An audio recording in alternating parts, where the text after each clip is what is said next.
قواعده بهذا الرجل وابنه. فلابد من الرحلة لإتمام المهمة. ليه؟ الله عز وجل يقول وجعلنا في ذريته النبوة والكتاب. يعني من مقام إبراهيم ومن حفاوة الله بإبراهيم وإكرام الله لإبراهيم لن يخرج نبي بعد إبراهيم إلا من ذرية إبراهيم.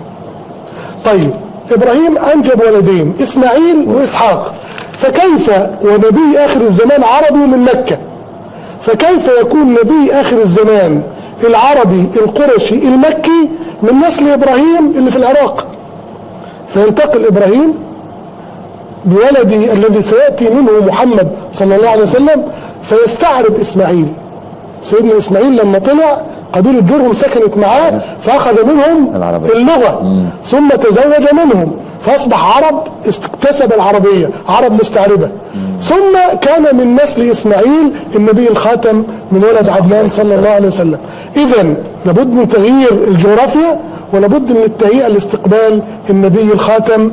وإذ يرفع إبراهيم القواعد من البيت وإسماعيل، يبقى القواعد مطموسة، إبراهيم وإسماعيل بيرفعوها. ربنا إني أسكنت من ذريتي بواد غير ذي زرع ليه؟ عند بيتك المحرم ربنا ليقيموا الصلاة.